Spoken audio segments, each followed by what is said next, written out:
So Ram, tell me more about you and Carl. Ano pa ba gusto mong malaman? I don't know, things I don't know about. I mean, you probably know a lot. Sorry, yeah. Are you okay? Yeah, I'm good. Marami talagang alam to. Beshi ko to eh. Okay. No, but, yeah. Sorry, you mean sa friendship ba namin? Well, yeah, that's of course more than that. Oh, More than friends though. Yee. I mean, alam ko nag-away kayo dati, pero he didn't really tell me everything about it. Pero okay lang, pag hindi ka comfortable. no, it's okay. To be honest, nakalimutan ko na nga rin yung reason kung ba't kami nag-away. And besides, nagkaayos naman kami before he... Kalimutan daw. Met na mo nga naaalala eh. Buti ka pa. Huh?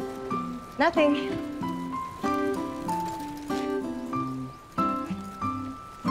Problema ng jowa mo. Anong ginawa mo doon? Hindi ako sure eh. Eh ikaw, anong drama mo?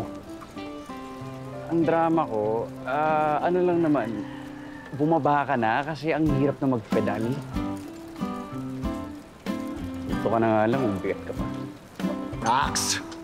Hugot yan ha?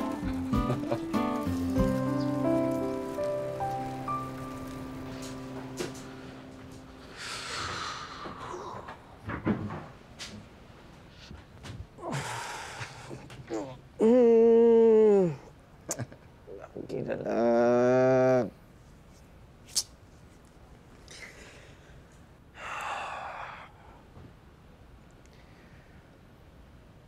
Alam mo, pinagod ako ng fiancé mo today. Inubos niya yung social battery ko, inubos niya yung English ko, tapos inubos niya rin yung sunblock ko. Lahat sa isang araw. Alam mo, masasanay ka din. Match kaya kayo. Buta ka nga sa mga sinasabi. Saka lakas ng loob mo mag-jowa ng Inglesera kahit sobrang tigas ng dila. Maniwala ka sa akin. Kilala ko kayo pareho at masasabi kong pareho kayong may tama. Alam mo kung anong tama? Patulugin mo na ako kasi maaga pa ako bukas. Turuan ko pa siya mag-develop. Eh, paano yung kailangan mo sabihin? Kailan mo gagawin? Ewan, basta bubuelo pa ako. Di kaya madali yun. Di sana ikaw na lang yung pumunta sa panaginip niya, tapos nagpakita ka, minulto mo siya doon, tapos ikaw na nagsabi, di ba? Okay. Baka lang kasi mauna ka ng mama mo.